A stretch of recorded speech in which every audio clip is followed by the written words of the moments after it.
सीताराम हनुमान हर हर महादेव. जी ना डोळ्यांना दिसते ना शब्दात मावते, ज्याच्या स्पर्शाने जीवन बदलून जाते, आणि ती शक्ती म्हणजे कृपा. मनुष्य आयुष्यभर धावतो, कधी सुखासाठी, कधी पैशासाठी, कधी सन्मानासाठी, आणि कधी स्वतःपासूनच पळतो. विचार असंख्य, इच्छा अमर्यादा, आशा आकांक्षा अंतहीन, पण आतला रिकामेपणा तसाच राहतो. तेव्हा आत्मा हळूच विचारतो, मला माझा मार्ग सापडेल का? जीवनात एक क्षण येतो, सगळ्या दिशांना अंधार असतो, मन गोंधळलेलं असतं, कर्माचं ओझं जड झालेलं असतं, आणि त्याच वेळी कुठून तरी उभी राहते एक दिव्य काठी, एक स्पर्श, एक नजर, आणि आत्मा प्रथमच जाणतो, हा माझा मार्गदर्शक आहे, हे माझे गुरु. गुरु ग्रंथ देत नाहीत, ते अनुभव देतात. ते शब्द देत नाहीत, मौन देतात. जे सांगत नाहीत की मी देव आहे, ते सांगतात तूच देवांचा अंश आहेस. आणि तिथून सुरू होते शिष्यांच्या परिवर्तनाची यात्रा.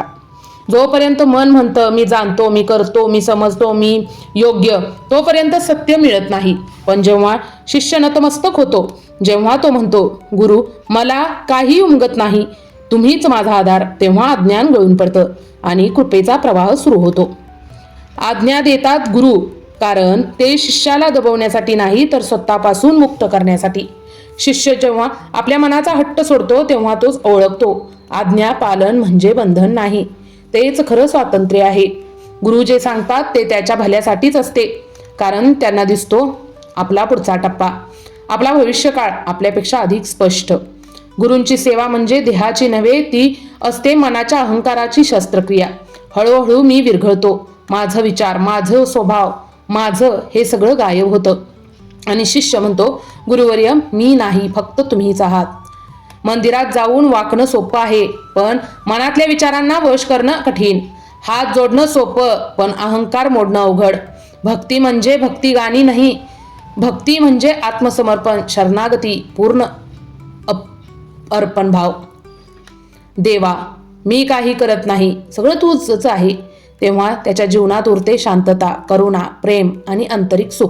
कर्म विरघळतात, माया ढिली होते, भीती निघून जाते, आणि शिष्य अनुभवतो मी शरीर नाही, मी मन नाही, मी आत्मा आहे. तेव्हा तो न घाबरता, न हाव धरता, न अपेक्षा करता राहतो. जीवनात सर्वोत्कृष्ट साधन एकच आहे, सद्गुरूंचरणी अर्पण भाव. जीवनाचा शेवटचा श्वासही जेव्हा गुरूंच्या आठवणीत जातो, तेव्हा मृत्यू नसतो, तेव्हा असतो एकरूपतेचा परमअनुभव. माझं काही नाही, तुमचं सर्व आहे. आत्मा मुक्त होतो.